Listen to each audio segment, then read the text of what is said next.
13వ అధ్యాయం కంటిన్యూషన్ అండి.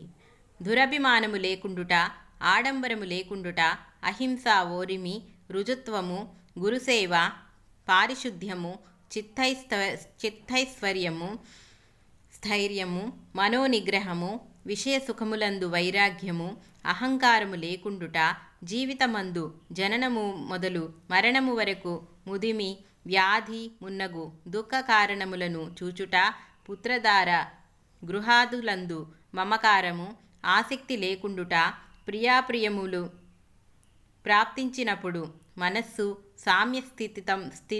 స్థితియం అందుంటుట, నా యందు ఏకాగ్రమగు ఏకాంత భక్తియు, ఏకాంత వాసము, లౌకిక జన సహవాసము, అభిరుచి లేకుండుటయు, ఎల్లప్పుడూ ఆత్మజ్ఞాన నిష్టము, తత్వజ్ఞాన విచారము, ఇవన్నీయు జ్ఞాన లక్షణములని చెప్పబడును. దీనికి విరుద్ధముగా అంతయు అజ్ఞానమే. అహింస కాయిచ, వాచిక, మానసికము అని త్రివిధములు. 1. మానసికము: అసూయ, మాత్సర్యము, ద్వేషము, క్రోధము మొదలగు మనోభావములు హింసాత్మకములే. వీటి ప్రభావము అట్టి భావములను కలవారి పైనను, ఎవరిపై అవి ప్రయోగింపబడునో వారిపైను కూడా ప్రబలముగా నుండును.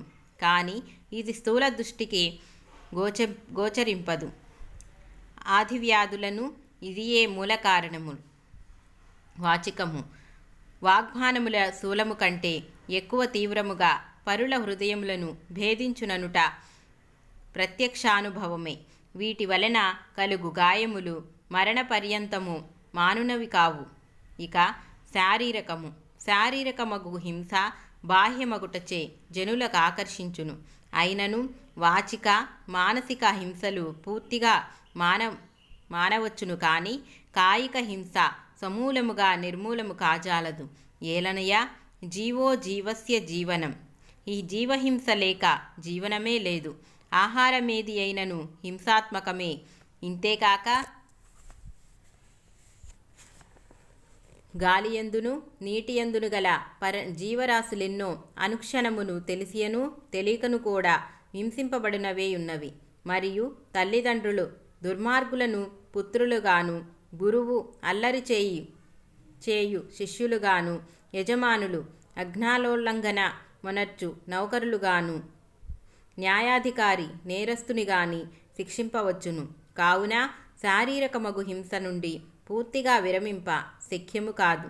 కాన దానిని వీలైనంత వరకు తగ్గింపవలెను.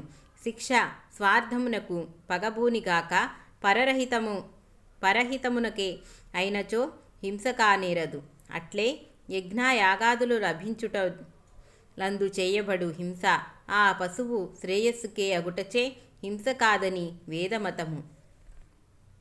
శాకాహార మాంసాహారములు లందుదేది హింసాత్మకమని సందేహము కలుగవచ్చును. రెండింటి యందును ప్రాణహాని కలదు. స్థూల దృష్టికి మాంసాహారము అందొక ప్రాణి నశింపును గాని శాకాహారం అనేక జీవులు నశించినట్లు అనిపించును. ఏలనయా బీజములన్నీయు జీవములే. కాని జంతువధ వలన జంతువులకు నొప్పి కలుగుట ప్రత్యక్షము. శాకములయందట్టి బాధా చిహ్నములేవియూ కానరావు.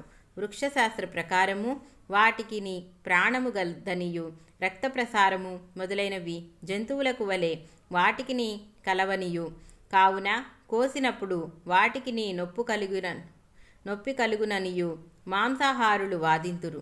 సూక్ష్మముగా విమర్శించినచో సుఖదుఖములను అనుభవించినది మనస్సు. క్లోరోఫారం వలన మనస్సు స్తంభింప చేసినప్పుడు ప్రాణములున్న వ్యక్తికి కూడా నొప్పి తెలియదు. వృక్షములకు ప్రాణమున్నయు మనస్సు తమోలీనమైన ఉండును. కావున ప్రాణశక్తి కార్యములకు రక్త ప్రసాదాధికములన్నీయు సుఖదుఖములు వృక్షములకు గోచరింపవు. పశుపక్షాదుల మనస్సు వ్యక్తమై వికాసవంతమై ఉండుట చేత వాటికి సుఖదుఖానుభూతి కలదు. కావున వాటిని కోసినప్పుడు వాటికి బాధ కలుగును. ఇదియే మాంసాహారుల్లో నుండు హింస. శాకాహారంలో ఇది లేదు. అట్లని అనవసరముగా వృక్షములను ధ్వంసము చేయరాదు. హింసా కార్యములను వీలైనంత వరకు తగ్గింపవలెను. షెల్లీ అను ఆంగ్ల కవి బైబిల్లో ఆదాము స్వర్గము నుండి పతితుడైన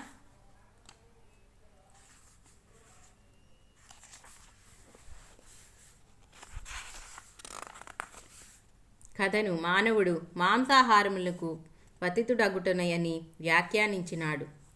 జ్ఞేయం యత్ తత్ ప్రవక్ష్యామి యజ్ఞాత్వామృతమశ్నుతే అనాదిమత్పరం బ్రహ్మ న సత్తస్నాసదుచ్యతే. జ్ఞేయ వస్తువు ఏదియో, దేని నెరిగిన అమృతత్వము లభించునో దాని గూర్చి వివరింతుము. ఆ పరబ్రహ్మ ఆదిలేనిది, సత్తును ఆసత్తును కాదని చెప్పబడుచున్నది. సత్తన స్థిరమగును ఉనికి, అసత్తన తాత్కాలిక పుటినికి. పరబ్రహ్మ ఉనికియే అగుటచే ఈ రెండింటికి అతీతమైనది. సర్వతః పాణిపాదం తత్ శిరోముఖం సర్వతః శృతిమలోకే సర్వమావృత్య తిష్టతి. ఆ పరబ్రహ్మ ఈ లోకమంతటును వ్యాపించియున్నది. దానికన్నింటి ఎడల కాలు సేతులు కండ్లు ముఖములు శిరములు చెవులు కలవు. సర్వేంద్రియ గుణాభాసం సర్వేంద్రియ వివర్జితం ఆసక్తం సర్వభృక్చైవ నిర్గుణం గుణభ్రోకృచ. అది ఇంద్రియ రహితమైనను అది అన్ని ఇంద్రియ వ్యాపారములందును ప్రకాశించుచున్నది. దేనితోనూ సంబంధము లేనప్పటికీ భూతజాలములన్నింటికి భరించుచున్నది. గుణరహితమైనను ప్రకృతి సంబంధమగు గుణములను ఉపయోగించుచున్నది. పరస్పరము విరుద్ధముగా కాన్పించు పదములతో పరమాత్ముని వ్యక్తావ్యక్త స్వరూపములు రెండును వర్ణించబడుచున్నవి. నిర్గుణ నిరహంకార తత్వము ఇంద్రియరహితము గుణరహితము సంగరరహితము వ్యక్తమగు భూతజాలములందు అంతరాత్మగా నుండుటచే ఇంద్రియ వ్యాపారములందు భాసింతును. భూతములను భరించును, ప్రకృతి గుణములను భరించును.